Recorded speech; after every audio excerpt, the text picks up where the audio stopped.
Hola gente, ¿cómo les va? Como les había prometido, grabo algunas cuestiones estructurales sobre los temas que quedaron del encuentro pasado. Habíamos finalizado, lo último que dijimos era cómo se determinaba la competencia, habíamos elaborado sobre esas cosas. Dijimos que el juez lo podía plantear de oficio, debía analizar en ese caso si era competente o no, porque era lo primero que se tenía que preguntar. Bueno, vimos ahí las distintas variantes, y una vez que no encontraba razones para declararse incompetente de oficio, porque, bueno, porque era la materia, porque si era una cuestión patrimonial era prorrogable, y bla, bla, bla, todo lo que vimos, se planteaba la situación de, bueno, ¿qué puede hacer el demandado para cuestionar la competencia en caso de que considere por distintos tipos de razones que no es correcta la asignación, que no le conviene, si se trata de una prórroga patrimonial? Bueno, las distintas alternativas. En ese sentido, nosotros dijimos, antes de concluir, que habían dos maneras. Por un lado tenían la declinatoria y por otro lado la inhibitoria. ¿Qué es esto de la declinatoria y qué es la inhibitoria? Son dos maneras distintas desde el demandado o la persona que es citada a juicio cuestionar la competencia atribuida por la actora. En la declinatoria, ¿sí? Esto después ustedes lo ven del 7 al 13, el 1 al 6 va todo lo referido a competencia, indelegable, posibilidad de prorrogar o no, reglas generales especiales, todo lo que venimos viendo del 7 al 13 van a ver los dos grandes mecanismos, y también otra cuestión que es los conflictos positivos y negativos entre jueces, ¿sí? Cuando se declaran de oficio incompetente. Bien, pero del 7 al 13 están como el mínimo mínimo sobre estas formas. Después complementan con las leyes generales o con las leyes especiales, aunque en este caso el Código Procesal Civil y Comercial, como siempre decimos, al ser el código madre, los demás ordenamientos miran hacia acá, ¿sí? Bien, la declinatoria, lo que va a hacer el demandado, lo que va a cuestionar es ante el propio juez que lo citó, que no es el competente. Por eso se llama declinatoria. Mire, usted que me cita a mí, decline, deje de intervenir y envíelo a quien es competente porque usted no lo es. Por eso se llama declinatoria. La declinatoria es planteada, como les decía, ante el propio juez que te está citando, el que te corrió traslado de la demanda, por ejemplo, ¿sí? Eh, y en cambio, la inhibitoria, la persona que es citada a juicio o que sabe que va a ser citada a juicio porque ya fue interpuesta la demanda, puede ir ante el juez que considera competente para pedirle que diga, usted es el competente, y le dé una orden a aquel que está interviniendo para que se inhiba de actuar. Por eso se llama inhibitoria, para que otro juez, que es el que vos demandado crees que es competente, le dé una orden al juez que está interviniendo para que se inhiba, ¿sí? Esas son las dos grandes vías. Ustedes como potenciales demandados, personas que van a ser citadas a juicio, pueden instrumentar cualquiera de las dos, es lo que le dice el artículo séptimo. Sin embargo, si optan por una, no pueden utilizar la otra. Y al mismo tiempo hay una segunda particularidad acá.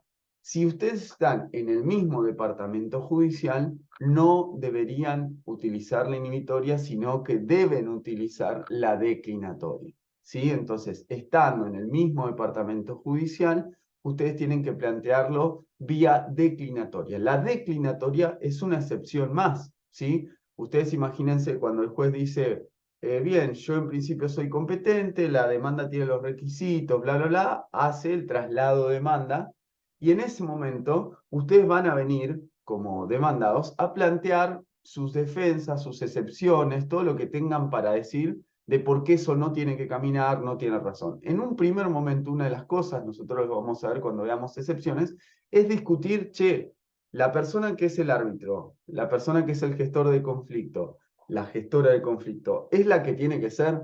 Entonces, una es esta, ¿no? De la excepción de incompetencia, y otras también están asociadas las excepciones con la organización del contradictorio. En concreto, ¿sí? Bueno, che, si vamos a discutir sobre el fondo, primero tenemos que discutir ante quién, cómo, quiénes estamos. Entonces ahí aparecen las excepciones no sé, por ejemplo, de falta de personería, la excepción de defecto legal, la excepción de incompetencia, para organizar el contradictorio y que después sí podamos llevar adelante un proceso en adecuada forma y decidir quién tenía razón. Esta, la declinatoria, es la llamada excepción de incompetencia, ¿sí? Que otra vez, cuando se trata de personas en el mismo departamento judicial, en el mismo territorio, ustedes deben usar la declinatoria y no deberían utilizar, no pueden utilizar la inhibitoria. La inhibitoria aparece cuando se trata de jueces que están en distintos departamentos judiciales. Es decir, ustedes fueron demandados en La Plata y creen que el juez competente es el de Carmen de Patagones. Bueno, ustedes si consideran que eso es así, podrán plantear a través de inhibitoria que se abstenga de intervenir aquel que los está citando a juicio, ¿sí? Una cuestión central en todo esto es que los dos trámites, ninguno de los dos, declinatoria o la inhibitoria, en principio tienen reglas totalmente disímiles porque trabajan sobre lo mismo. ¿Ustedes qué van a encontrarse? ¿Cómo opera? En la declinatoria, como yo les decía, son citados, van a tener un plazo, el plazo de las excepciones para plantear esa defensa. De esa defensa se va a sustanciar con la propia parte actora. ¿Se abrirá o no se abrirá prueba? En general esto asume como una suerte de trámite incidental muy pequeño, que es este que les estoy diciendo, pero se resuelve con las evidencias que tengan ahí, que se hayan aportado, y se toma una decisión donde el juez se declara competente o incompetente. Si se declara incompetente, en realidad lo enviará al juez o a la jueza que considere que es competente, ¿sí? Se aparta de la causa y lo envía. En cambio, si considera que es competente y rechaza la excepción, la posibilidad que va a tener el demandado que la planteó es apelar esa decisión. Después veremos con qué efectos, de qué manera, o sea, estúdienlo porque eso se los vamos a tomar, pero después veremos en qué consiste la apelación. Sí se puede apelar. Por el otro lado, la inhibitoria, ¿ustedes qué van a hacer? Anoticiados de que han sido demandados en este lugar, atribuyendo competencia a este juez, pueden ir al que consideran competente. ¿Qué van a hacer? Una presentación, como siempre venimos hablando, se presenta inhibitoria, bla, bla, bla, todo esto así, donde justificarán por qué, ¿sí? En función de los hechos, de las evidencias, de las pruebas, del derecho, corresponde que este juez sea competente, ¿sí? Por ejemplo, si acá hubo un intento de prórroga de competencia territorial por una razón económica, le dirán, miren, eso no es, por más que intentó prorrogarlo tácitamente, yo la cuestiono, ¿sí? Entonces, el demandado lo podrá cuestionar y si no corresponde que intervenga eso. Por ejemplo, o si es otro fuero, dirán, ustedes, esto es un conflicto de familia y no es un conflicto penal, ¿se entiende? Entonces, plantearán la inhibitoria para que intervenga el juez que consideran competente. El juez analizará a partir de lo que tiene el planteo y ahí verá si le da una orden o no al juez. Puede que el juez diga, sí tiene razón, usted demandado, potencial demandado o demandado concreto, y yo me tengo que atribuir esa competencia, pues es cierto, yo soy competente, y ahí, ¿qué pasa? Le da una orden al juez que está interviniendo diciéndole, yo tengo que intervenir, no usted, y el juez que recibe esa orden puede hacer distintas cosas, ¿sí? El juez que recibe esa orden puede decir, tiene razón el que me la está pidiendo o no tiene razón. Y ahí se dispara el conflicto de, bueno, negativo o positivo de competencias. Imagínense que este dice, sí, yo soy competente y da la orden, inhíbase. Y este dice, no, yo soy competente, su orden que me dice que me inhiba está mal. ¿Y qué va a pasar? Bueno, alguien tiene que resolver. La respuesta siempre es el superior común, ¿sí? El superior tribunal común. ¿Qué problema tienen, chiques, acá? El superior tribunal común, en caso de juzgados que se hallen, o un juzgado civil y comercial y un tribunal de trabajo que se hallen en lugares, en departamentos judiciales distintos, es que no tienen un superior común que sea una cámara. Imagínense dos juzgados civiles y comerciales, ok, pero uno es departamento judicial La Plata y el otro es La Matanza. ¿Qué problema tenés? Que no tenés una cámara civil comercial común a los dos. Entonces, ¿dónde vas a ir a parar? A la Suprema Corte. Digo todo esto porque también, otra vez, en términos estratégicos, sea para dilatarla o sea para acelerarla y que, bueno, es todo un tema plantear o no plantear y las consecuencias que puede llegar a tener. ¿Sí? Entonces tengan en consideración esto, siempre es el superior común. El problema es que el superior común, cuando se trata de juzgados en distintos departamentos judiciales, no hay una cámara. ¿Sí? Lo mismo, ojo, puede pasar cuando en un mismo departamento, vieron que la tenían que plantear vía declinatoria, ok, pero en un mismo departamento ustedes pueden decir, usted es juez no competente, viene en vía declinatoria, y es el otro, el del juzgado civil y comercial, ¿sí? Juzgado civil y comercial, ok. Usted, juez, tribunal laboral, no es competente. ¿Es competente el juzgado civil y comercial o el juzgado contencioso administrativo? ¿Qué problema tenés ahí? Que imagínense que el Tribunal de Trabajo declina y dice hace lugar a la excepción de incompetencia y la manda al contencioso administrativo, ¿sí? Porque es un tema del medicamento contra IOMA. Un amparo por un medicamento contra IOMA. ¿Qué problema tenés? El amparo, todos los jueces y juezas son competentes, todos los tribunales de primera instancia, sea un tribunal laboral o sea un juzgado civil y comercial contencioso, civil y comercial o un contencioso, cualquiera. ¿Sí? No importa si demanda al Estado, a un particular o lo que sea. ¿Sí? Sin embargo, hay muchos jueces y juezas que no desconocen esa regla que es clarísima y que es consolidada y sobre la cual no hay ninguna duda, que todos los jueces y juezas son competentes para intervenir en primera instancia, y dicen, uy, como está el Estado es contencioso administrativo, y esto pasa. Y lo remiten declarándose incompetentes. Lo va a recibir el contencioso y ¿qué va a decir? El artículo 20 de la Constitución Provincial, la Ley 13128, es clarísimo que es cualquier juez. Por ende, yo no soy el competente por más que intervenga el Estado. En segunda instancia, la Cámara sí es especializada cuando está el Estado. En primera instancia, tiene que intervenir cualquier juez. Por ende, su decisión está mal y es clarísimo. ¿Qué problema tenés ahí también? Que el superior común al Tribunal de Trabajo y a un juzgado contencioso, ¿sí? Es también la Corte, lo cual genera otro tremendo quilombo, ¿sí? Por eso les digo, guarda con estas cosas, tengan en consideración que se pueden plantear, por este ejemplo o por el que les daba antes, conflictos positivos o negativos de competencia, sea a través de una excepción que se hace lugar, o sea a través de una inhibitoria que se ordena y que el otro juez no acepta. El superior tribunal común, bueno, será el que está arriba común a los dos órganos de abajo. Por eso, si es una excepción de incompetencia y la está remitiendo a otro juzgado civil y comercial, el que si hay un conflicto negativo o positivo de competencia porque los dos se lo arrogan o porque los dos desconocen, en eso consiste un conflicto negativo o positivo de competencia. Hay dos jueces que quieren intervenir o hay dos jueces que dicen nosotros no somos. Entonces uno de los dos tiene que ser o uno de los dos no debe ser. ¿Sí? Positivo o negativo, o sea, porque los dos se lo quieren quedar o porque los dos quieren patear, hay un conflicto que tiene que resolver el superior común. Cuando es entre dos juzgados civiles y comerciales de un mismo departamento judicial, bueno, vas a tener la Cámara Civil y Comercial. Pero cuando son juzgados distintos de un mismo departamento o son juzgados iguales de distintos departamentos o distintos de distintos departamentos, tenés el mismo problema de que vas a ir a parar a la Suprema Corte Provincial con todos los problemas que eso genera. ¿Sí? Si después, obviamente, este superior común, sea la Cámara, sea la Corte, ¿qué va a hacer? Esto se eleva las actuaciones, los órganos tienen el deber de elevarlo, lo van a ver ahí, con las consecuencias de que si no le elevan, bueno, véanlo después, pero se elevan las actuaciones y el superior tribunal va a tener que decidir cuál de los dos es competente con las actuaciones que se han producido, ¿sí? Obviamente esto de la elevación ahora es todo informatizado, así que basta con ver las causas, habilitar para que vean las causas, ¿sí?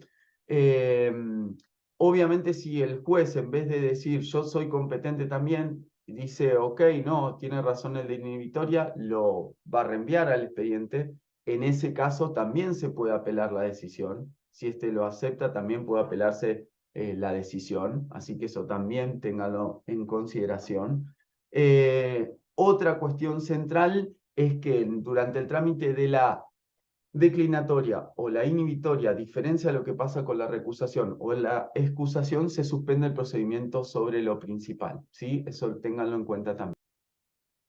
La última cosita que me interesaba decirles sobre esto, después ustedes profundizan, es cuándo y de qué manera, ¿sí? Trabajamos un poquito de qué manera, pero cuándo. Bueno, ustedes deberían tener en consideración que la posibilidad de cuestionar la competencia atribuida por la actora será cuando ustedes lo citen a juicio, ¿sí? O del momento donde ven ejercer las excepciones o en su caso contestar demandas, ¿sí? En todos esos momentos ustedes deberían oponer las excepciones de incompetencia. Vamos a ver que esto varía en función de si el proceso es ordinario, sumario, sumarísimo, cómo juegan el sumarísimo, pues supuestamente no se pueden oponer excepciones de previo y especial pronunciamiento, pero bueno, sí se pueden oponer excepciones. Lo que tiene que estar claro es que cuándo van a cuestionar en el primer momento, ¿sí?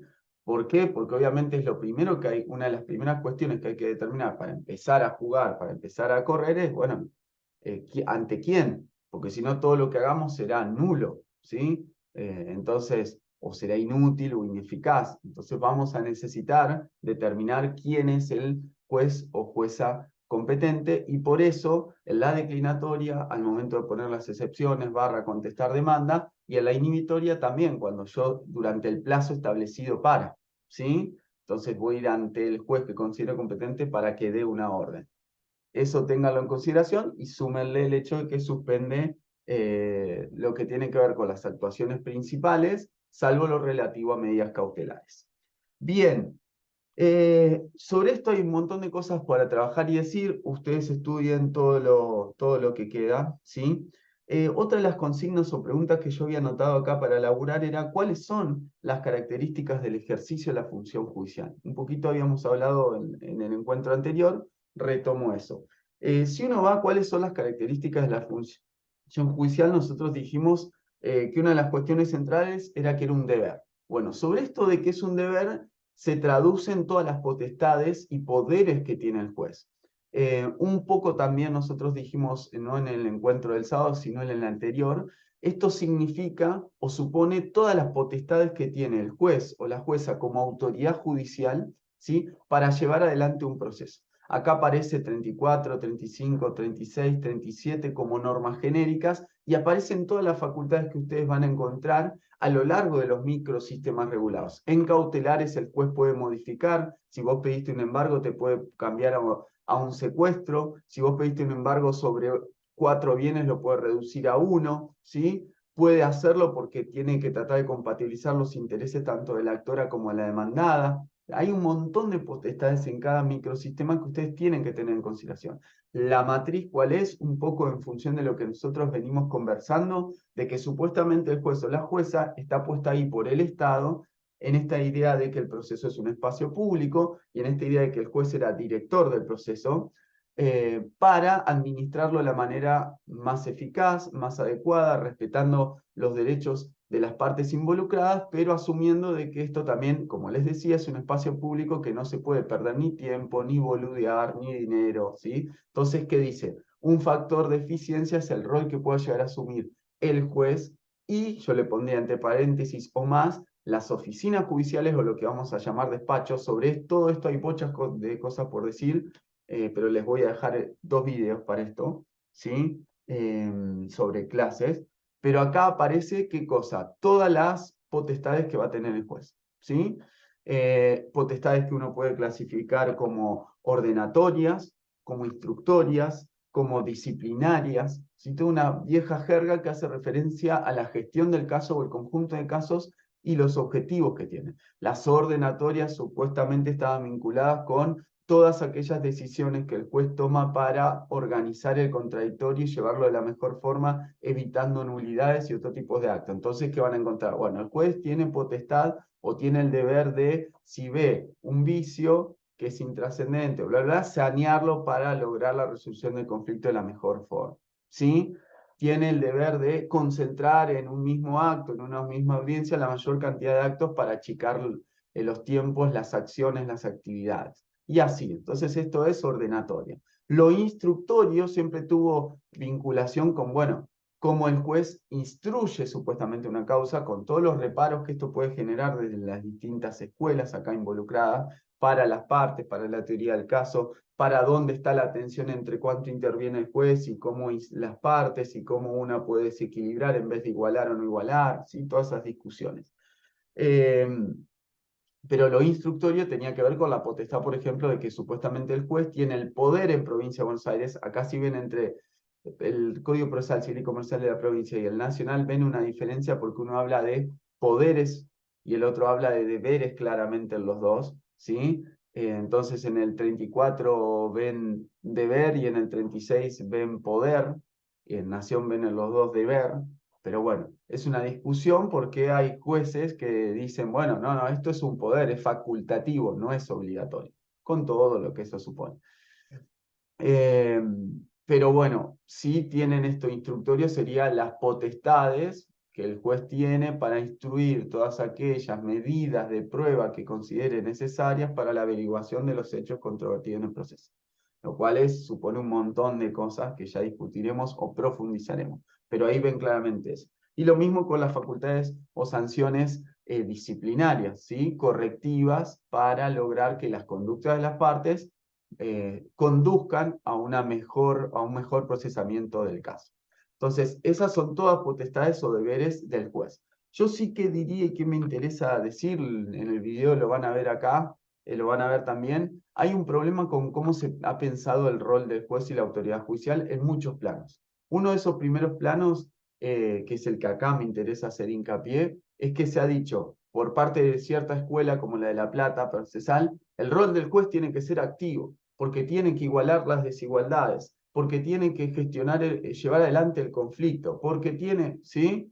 Y del otro lado aparecieron, no sé, escuelas como la de Alvarado Belloso, supuestamente garantistas, así como estas son supuestamente activistas, y buscan igualdad. Estos dirían, no, la igualdad no se logra así, se logra respetando a las partes, por lo tanto el juez tiene que ser un convidado de piedra, no se tiene que meter, tiene que ser lo más pasivo posible. Entonces ha sido una lucha entre activistas y pasivistas, unos con sus razones, otros con las otras, para sostener supuestamente algunos valores similares y otros distintos, pero ¿qué problema tenemos ahí? Que hay cierta perspectiva crítica que dice, miren, las dos posiciones son problemáticas, ¿sí? Porque en realidad hemos pensado mal este problema. No tiene que ser ni todo activo ni todo pasivo. ¿Por qué? Porque uno, ¿sí? No va en la ruta a 220 kilómetros por hora.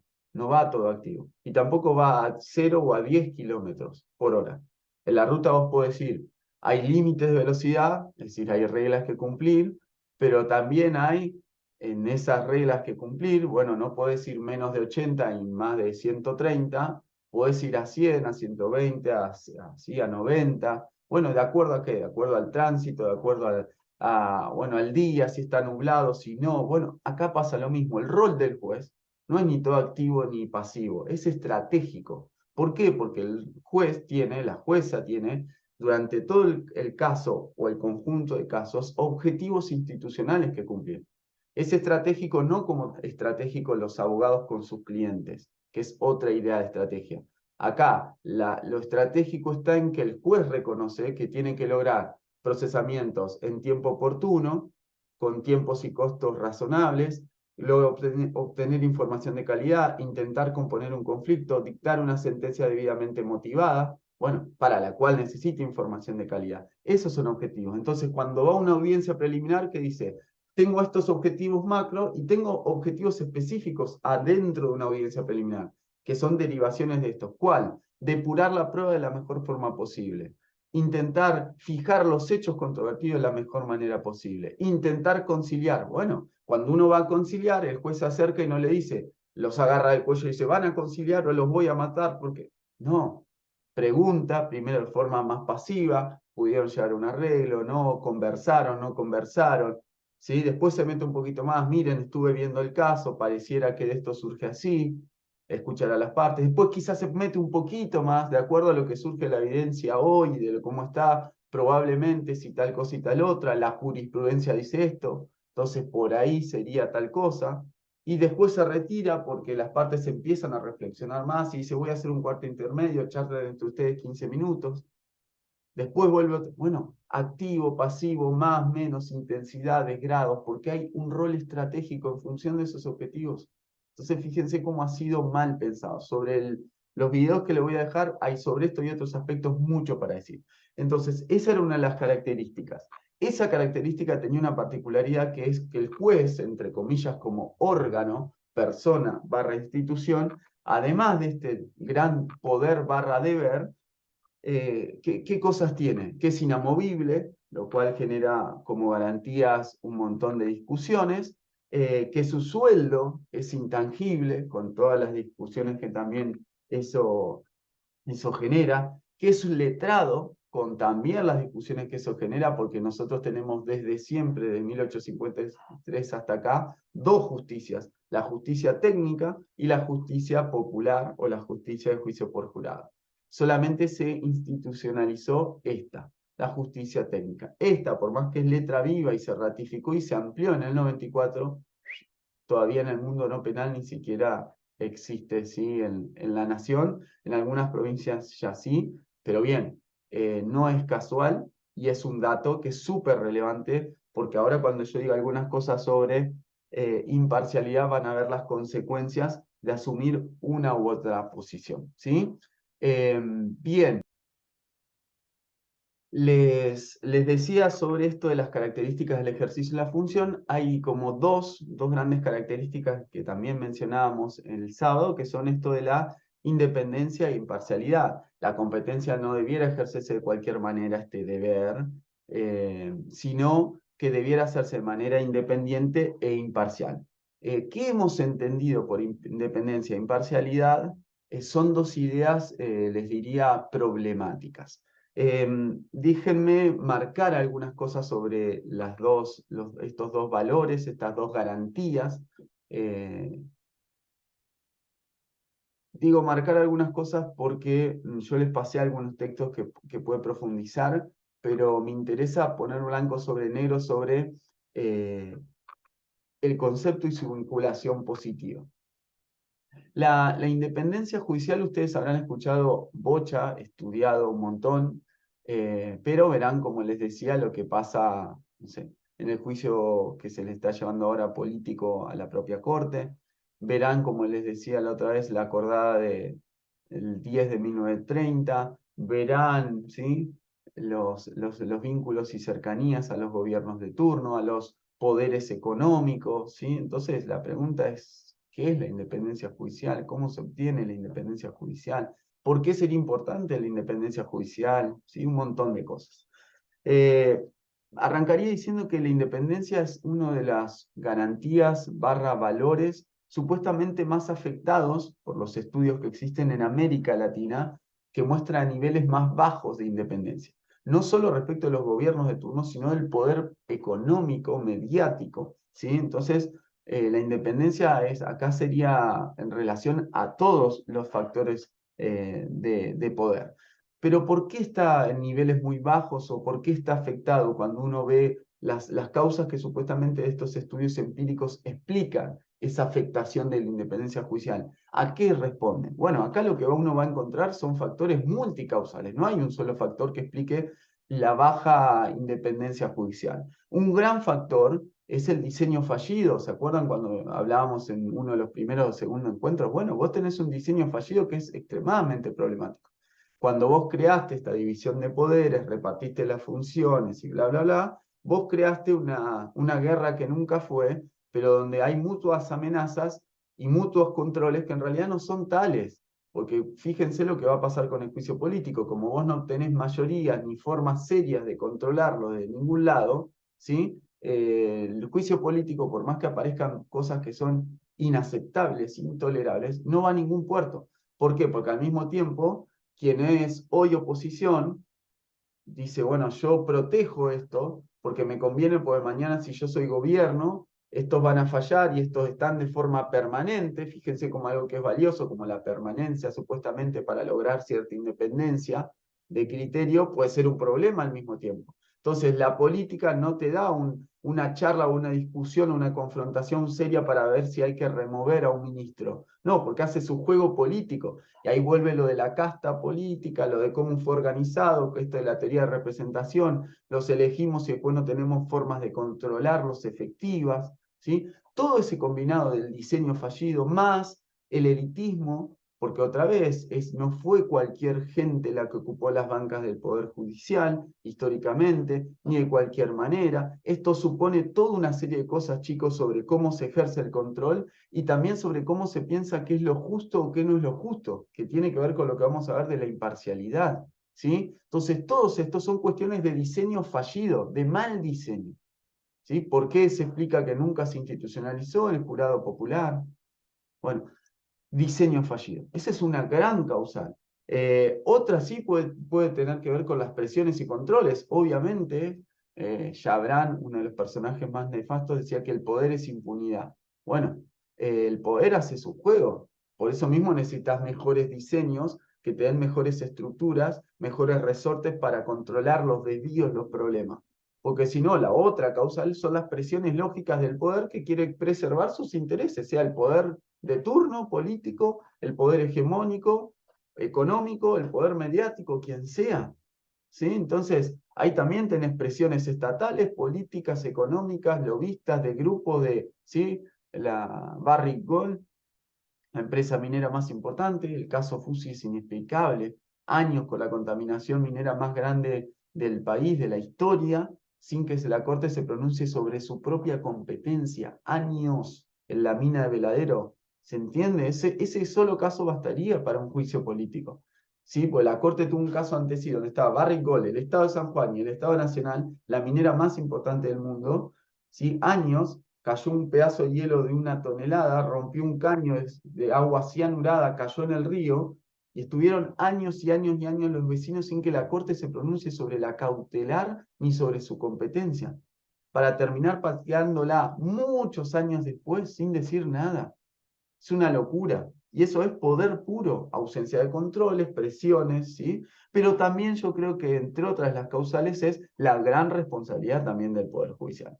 Uno de los principales actores que afecta a la propia independencia judicial no son los actores externos, no son los diseños fallidos, sino son las propias actuaciones, idiosincrasia del Poder Judicial, ¿sí?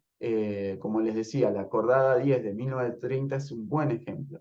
Vos podías hacer muchas cosas, pero si vos sos el propio Poder Judicial no podés salir a avalar un golpe de Estado. Bueno, o ahí pareciera haber un problema y ni me hablé si después me querés alegar o invocar la independencia, ¿sí? Entonces acá me interesaba marcar que la independencia puede ser un valor a problematizar, que tenemos que pensar cómo, y que si es un bajo nivel, una baja densidad de independencia, hay multicausales, problemas que explican que esto sea así. Bien. La independencia es un concepto que supuestamente tiene múltiples mecanismos para lograr custodiarla. Eso también me interesa remarcarlo, lo van a ver en los textos, ¿sí?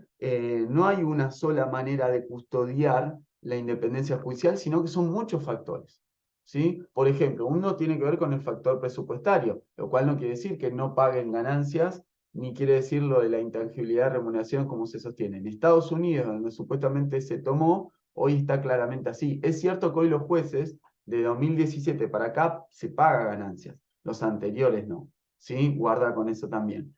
Pero eso no quita que, bueno, que sea toda esta cuestión de, bueno, ese es un factor, el presupuesto del Poder Judicial, ¿sí? Para administrar sus propios recursos. Van a escuchar en Provincia de Buenos Aires que siempre está intentando obtener la autarquía financiera. Van a ver que la Corte Suprema tiene un poder enorme porque tiene presupuesto propio y un fondo anticíclico. Entonces, bueno, fíjense, la Corte Suprema tiene fondos, ¿sí? Pero ¿tiene independencia o es independiente? Bueno, ¿y qué tiene que ver? Fíjense Consejo de la Magistratura, cómo se asignan los jueces, cómo se integra. Fíjense cómo se capacita. Fíjense qué mecanismos existen para controlar a quienes presionan a los jueces, para denunciar, para controlar a los propios jueces. Bueno, todos estos factores son múltiples mecanismos que van a ayudar a fortalecer o ayudar a debilitar lo que entendemos por independencia judicial, ¿sí? Tener una carrera profesional seria o no tenerla, ¿sí? Tener un consejo de la magistratura serio o no tenerla, fundar adecuadamente una sentencia o no fundarla, escribir de manera clara también tiene relación con la independencia. Todos estos mecanismos y factores que debilitan o fortalecen la independencia judicial. Concepto, ¿qué entendemos por independencia judicial? Guarda acá, porque acá sí me interesa como imparcialidad hacer foco en algo. La independencia tiene una noción positiva y una negativa. La positiva es muy importante porque suele pasarse por alto. ¿Qué es esto de la independencia positiva? ¿Cómo el caso vincula al juez? Entonces, la verdadera independencia exige que el juez, en su deber de ser competente, se haga cargo de la dimensión de los hechos, de las pruebas y del derecho como argumentación, ¿sí? Entonces, este condicionante es un condicionante central porque el juez verdaderamente ejerce su independencia positivamente cuanto más se vincule a esto, porque el juez va a poder decir, yo me atuve al caso en función de los hechos, de las evidencias, del derecho como argumentación, guarda ahí, de todo lo que supone, y esto es. Entonces, yo ejerzo mi caso de manera independiente, el caso en el cual intervengo, en tanto y en cuanto positivamente me vinculo con con ese caso, ¿sí? De esa manera, cualquier objeción que venga hacia afuera, cualquier presión, la podré repeler diciendo, miren, el caso era esto. Bueno, pasa que eso es interesante porque te vincula directamente. Y el concepto negativo de independencia, ¿qué quiere decir? Evitar injerencias indebidas de cualquier persona o institución. Generalmente nosotros cuando pensamos en independencia, ¿en qué pensamos? Solamente en esto. Pensamos en evitar, la independencia es que el juez o la jueza pueda trabajar sin presiones externas de personas ajenas, sean el Estado, sean instituciones, sean grupos económicos. Entonces, independencia es déjenle al juez hacer su trabajo. Claro, lo que perdemos de vista es la vinculación positiva y cómo para cuando tenga que rendir cuentas que no rinde, ¿sí? Tenga que rendir cuentas que no rinde, pueda explicar cuánto y cómo se hizo cargo de este caso. Esto es muy interesante también, que esto es así, pero en tanto en cuanto esto es asá, te vincula positivamente, ¿sí? La independencia es un medio para un conjunto de fines, ¿sí? Para lograr la mejor garantía de determinación de los hechos, ¿sí? Porque para definir los hechos del caso, qué pasó, qué no pasó, ver qué evidencia tenés para demostrar eso. Bueno, para eso sirve la independencia, para que vos puedas trabajar en esa vinculación positiva de la mejor forma. Sirve también para el crecimiento económico, por supuesto, porque si vos tenés una justicia seria, seguramente vas a ser un país más confiable, más seguro jurídicamente, ¿sí? Para defender la Constitución Nacional y todo lo que suponga, sí, para el imperio del derecho, sí, todo lo que vos quieras. Pero son siempre medios para ciertos fines, ¿sí? Hay un trabajo que le dejamos sobre defección estratégica que es sumamente interesante, que ¿qué muestra, gente? Es un estudio empírico que analiza la jurisprudencia de la Corte Suprema y muestra que, analizando la jurisprudencia de la Corte, cómo la Corte Suprema en función del poder de turno cambia sus decisiones, ¿sí? Entonces, cuando hay un poder ejecutivo que ganó, las decisiones, recién ganó y es poderoso, las decisiones de la Corte generalmente se alinean con la agenda de turno, y a medida que éste cae en poder, van en contra de las decisiones de la Corte, y no solamente en contra de sino a favor del poder de turno que está ascendiendo, ¿sí? Entonces, entre todos los estudios que existen, la defección estratégica, por eso se llama ser deferente, estratégicamente en función de quién tiene el poder de turno para acomodarse, es algo que está documentado, ¿sí? Por eso les digo, pónganle un ojo a ese estudio que está muy bueno. Y la imparcialidad, déjenme también decirles algo sobre la imparcialidad que también tiene dos dimensiones, una subjetiva y otra objetiva. La subjetiva tiene que ver con las actitudes e intereses que se manifiestan eh, en perjuicio del resultado del pleito, ¿sí? Es decir, bueno, tiene que ver con aquellas cosas que el juez adelanta a criterio. ¿Vieron cuando se prejuzgó, cuando se manifestó, cuando tuvo ciertos tipos de actitudes que claramente me demuestran que está inclinando la balanza para un lado? ¿Sí? Entonces, eso tiene que ver con la imparcialidad en su dimensión subjetiva. Ciertas actitudes, ciertos intereses que se manifiestan y que me hacen prever que el juez tiene algún tipo de interés en el pleito que va a favorecer cierto tipo de visión sobre el pleito o cierta manera de resolver. Y la objetiva tiene que ver con la desconfianza por parte de los observadores externos. Es decir, hay cosas que generan desconfianza por parte de aquellos que están viendo desde afuera. Entonces, en esto de la justicia no solo debe ser y parecer, estas dos dimensiones se integran para decir, che, la imparcialidad tiene que ver con qué, con que tanto subjetiva como objetivamente nosotros podamos creer que la persona se está dirigiendo sin favorecer a ninguna de las dos partes, ¿sí? Esta idea de imparcialidad, gente, se vincula con independencia y también se complementa, pero la imparcialidad está pensada en función supuestamente de las partes, que por eso se llama imparcialidad, impartialidad, ¿sí? Ser distante a las partes, no tratar a ninguna de las dos supuestamente de manera desigual, mantenerse de manera distante a los intereses de las partes. Esto obviamente genera muchos problemas o genera muchos ruidos porque dice muy poco. Es una idea muy naif, muy chiquitita, muy pobre. Si a mí me vienen y me dicen la imparcialidad es que debe mantener distancia a las partes porque no puede ser parcial con ninguna de las partes ni favorecerla. Lo subjetivo es que tienen que custodiar o resguardarse de actitudes que hagan presumir que tiene algún tipo de favor con alguna de ellas o que tiene cierta lectura del conflicto, que va a perjudicar a una de las partes o que me deja entrever el resultado del pleito, y lo objetivo porque me genera desconfianza. Bueno, es una idea muy pobre, ¿sí? Es una idea muy pobre porque la imparcialidad, la interpretación tradicional ha sido esa, inclusive ha sido esa porque ha dicho también, mire, los jueces hablan por sus sentencias, ese es otro dogma. ¿Por qué los jueces no pueden hablar, no pueden dar declaraciones? Porque los jueces hablan por sus sentencias. Bueno, esta idea de imparcialidad ha sido trabajada de manera bastante rudimentaria, como les decía. Y hay toda una beta que me interesa decir algo que es la siguiente. La imparcialidad tendría que ver también con cómo trabajamos en la decisión.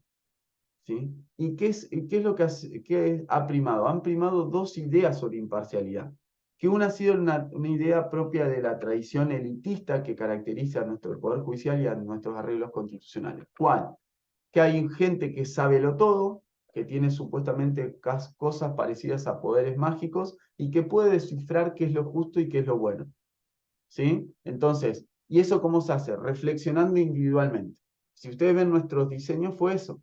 Supuestamente vamos a elegir a los mejores que van a ocupar ciertos cargos, que son los de jueces y juezas, para que ellos, en su reflexión individual, descifren qué es lo bueno y qué es lo justo, porque están supuestamente bien preparados técnicamente. Entonces, esa es una idea de imparcialidad que ha caracterizado la justicia técnica.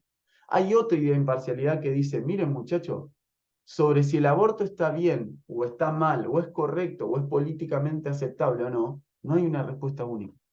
Entonces, ¿saben qué problema tienen? Que no importa cuán bueno sea su técnico, para definir eso, nunca vamos a estar de acuerdo. ¿Sí? Entonces, interpretar y definir esos casos difíciles, sobre todo, donde descifrar qué es lo justo en un contexto plural y de desacuerdo es tremendamente complejo, no hay una respuesta única. Todo esto que vos me decís sobre supuestamente técnico y un montón de cosas que me puede servir para un montón de otros casos, más chicos, más esto. Bueno, pero acá no. Bueno, esto tiene que ver con otra manera de pensar, ¿sí? Que Rousseau, que los franceses, por ejemplo, tenían de esto, muy distinta. La reflexión es colectiva, por eso el juicio por jurados, ¿sí? Involucra, bueno, la conversación, la discusión plural, colectiva. Bueno, esa es otra idea de imparcialidad. Y les insisto, acá esto es muy potente, porque si yo los pongo a ustedes, a cualquiera de ustedes el día de mañana, la respuesta que esta que me da la justicia técnica es falsa. Porque me van a decir que lo justo es al final del túnel lo que ellos interpretaron.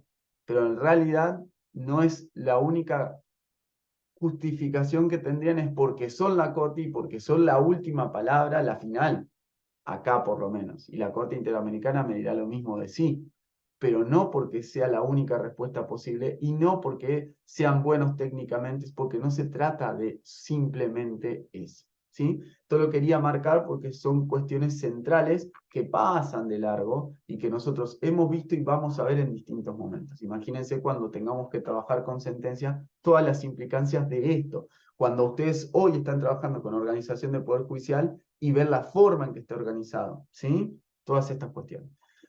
Para cuestionar el tema de la imparcialidad, aparecen dos grandes herramientas que son la recusación o la excusación. Digo algunas cosas, después ustedes estudian todo lo que queda. La recusación o la excusación, ¿qué son? Son dos herramientas que van a tender supuestamente a resguardar la conservación de la imparcialidad, porque ante ciertas circunstancias que evidencian que la persona que está interviniendo, juez o jueza, tiene algún tipo de amistad, de enemistad con las partes, deudor, no deudora, etcétera, debiera apartarse del caso, excusarse por sí misma o habilitar la posibilidad de ser recusada y excluida por alguna de las partes. ¿Sí? Cuando hay actitudes, relaciones que pongan en duda esa imparcialidad, el ordenamiento procesal le da herramientas, artículos 14 a 33, le da herramientas para decir, usted tiene el derecho de resguardar la imparcialidad porque como este juez va a decidir y quizás tiene actitudes o relaciones con la otra parte, usted puede apartar. ¿Sí? Acá aparecen distintas variantes. La recusación sin causa y la recusación con causa. Y después aparece la excusación. La recusación sin causa supuestamente se institucionalizó como una garantía que se daba a las partes porque era muy difícil probar ciertos hechos. ¿Sí? No sé, se suponía que el juez, si tenía, no sé, imagínense una relación de amantes, y ustedes no quieren indagar, pueden probar y bla, bla, bla, por todo lo implica, porque además tienen familias y qué sé yo, bueno, lo recusa. O si es un caso de prueba difícil, porque no pueden acreditarlo este u otros, bueno, entonces el ordenamiento le dice, tiene una bala de plata que es recusar sin causa. Bueno, y en ese caso lo podrán hacer, ustedes podrán recusar sin causa a ese juez. Esto de recusar sin causa en los códigos modernos generalmente se saca porque la idea es que si vos querés apartar a algún juez, te hagas cargo de alegar por qué, de qué manera esa persona no está en condiciones de decir, lo cual parece bastante razonable. Si hay algo que no se puede discutir públicamente, no debe ser algo tan grave, ¿sí? O algo tan patente o lo que sea. Y al mismo tiempo, ¿qué se ha tratado de evitar en los códigos modernos? Que hagan forum shopping, que utiliza la recusación sin causa porque no te gusta el juez o por lo que sea, ¿sí? Igualmente los yanquis esto lo tienen también porque era una herramienta que obviamente ellos dicen, sí, acá también hay un tema de elección del juez. El juez va a decidir, yo quiero tener el mejor juez más deferente a mis posiciones, porque decide de tal manera. Entonces, si hay 4 jueces, yo quiero recusar a este que claramente interpreta el derecho de forma que no me conviene. Bueno, no la caretean. Pero acá la han careteado porque eso no lo dicen abiertamente. Entonces dicen, no, porque quizás tal cosa. Y así recusan sin causa ciertos jueces que en realidad están en desacuerdo con las interpretaciones que sostienen. ¿Sí? Que es otro tema. Bien, la recusación sin causa no la pueden utilizar en el amparo, van a encontrar algunos supuestos excluidos. Esto es por la urgencia, por la inmediatez y la rapidez que tiene que tener el amparo. La recusación sin causa, y esto aplica para la con causa en principio también, deben plantearla en la primera oportunidad procesal que tienen. Si ustedes van a interponer la demanda, la tienen que plantear con la demanda, recusar sin causa, ¿sí? O en la primera presentación, si son el demandado. En la contestación o antes, si intervinieran antes. Lo pueden plantear la recusación las partes o quien sea citado a intervenir, ¿sí? Acá esto es amplio. En todo proceso las pueden plantear, salvo las excepciones, como yo les decía, como puede ser en el amparo. Y si son múltiples partes, como un litisconsorcio, solo la va a poder plantear una. Recusación sin causa, cuestiones elementales. Recusación con causa, algunas cuestiones elementales sobre procedimiento, quién lo puede plantear y demás, rigen los mismos elementos que venimos hablando.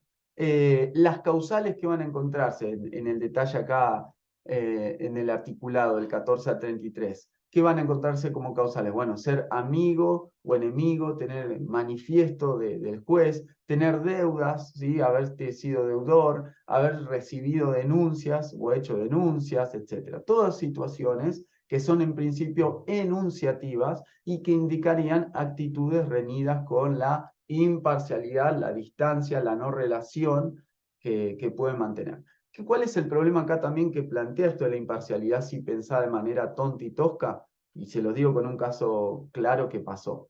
un juez que se excusó. Vamos a ver que la excusación no viene de las partes, sino que es el propio juez quien dice yo me abstengo de intervenir porque soy amigo o enemigo, o deudor, o acreedor, o lo que sea.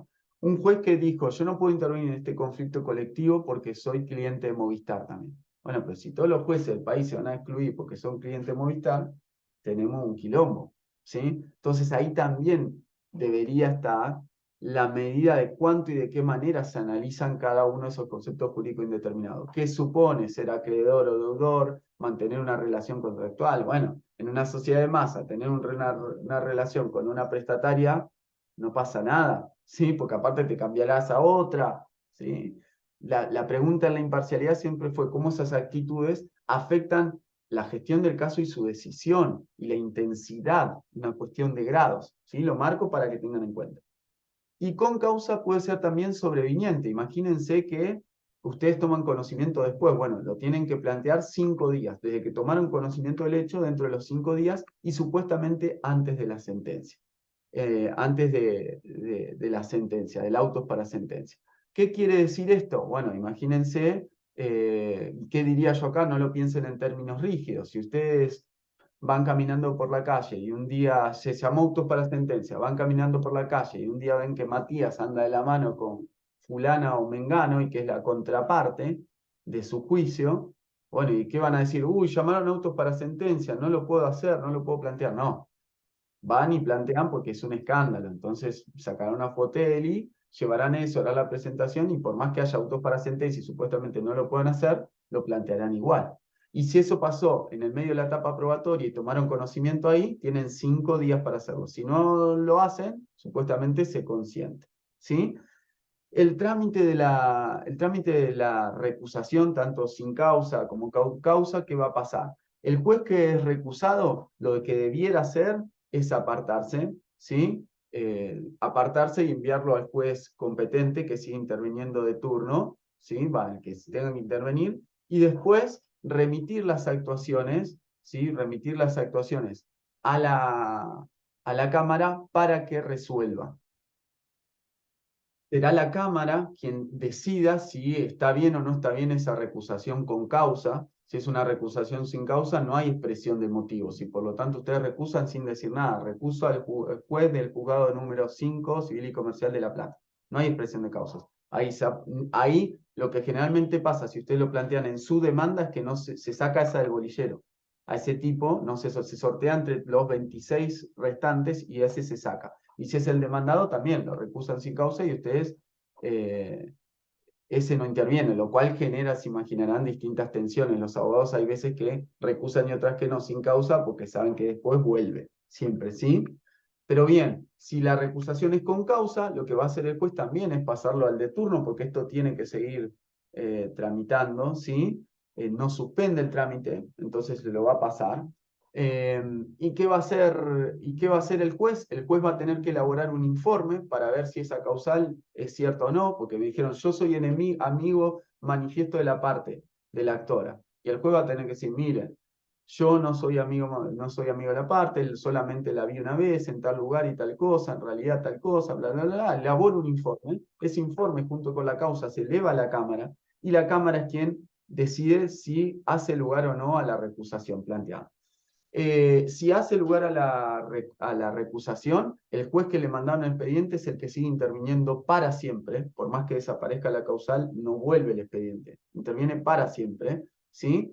Y si le rechaza la recusación, sí, ahí vuelve y sigue interviniendo el juez que estaba interviniendo, ¿sí? Pero insisto, si hicieron lugar a la recusación con causa, por más que después desaparezca, este sigue interviniendo.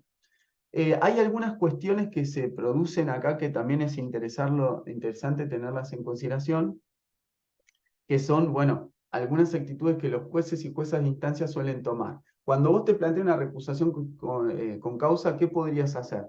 O inclusive una sin causa, pero trabajemos con el ejemplo de con causa.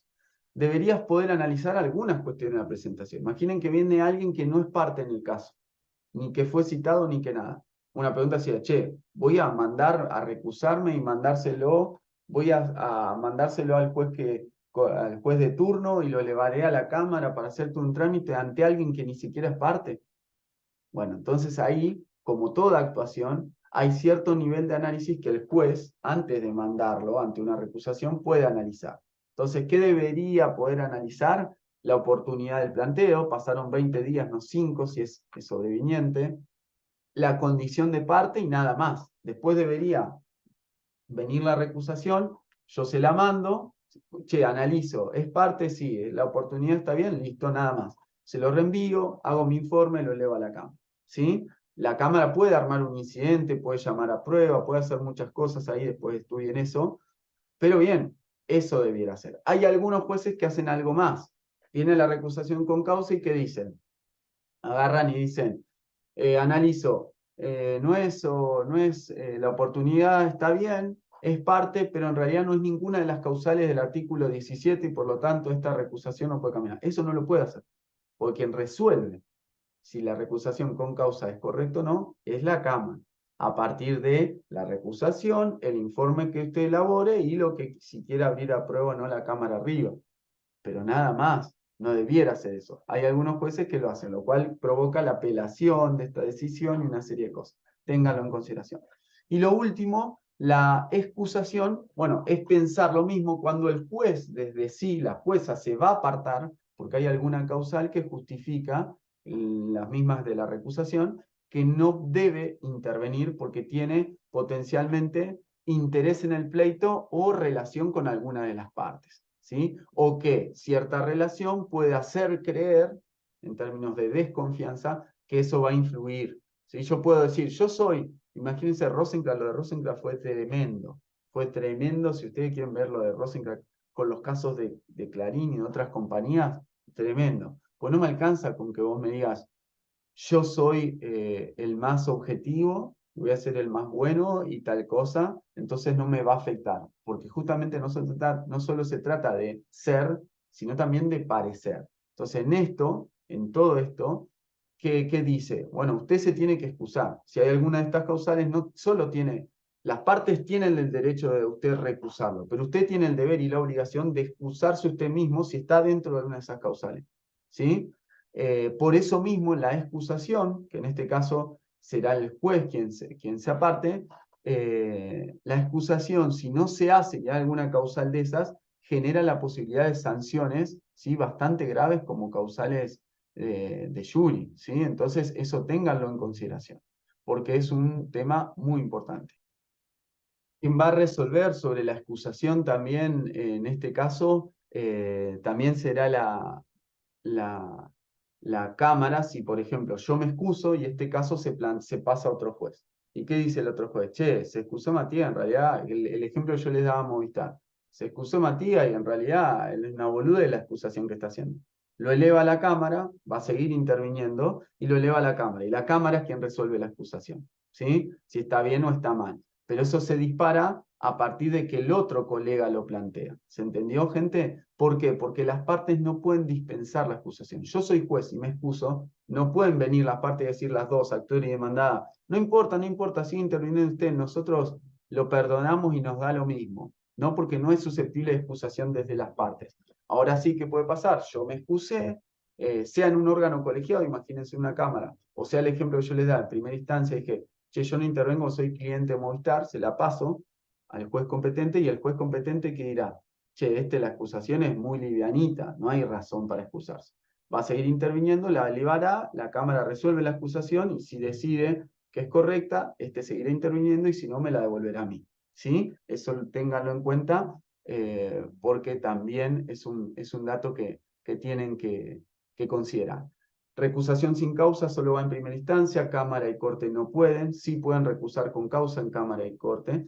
¿Quién resuelve en Cámara y Corte? Los demás miembros integrantes. Yo recusé a un miembro, bueno, tienen que resolver los restantes hábiles. Y así, sí, con todo lo demás.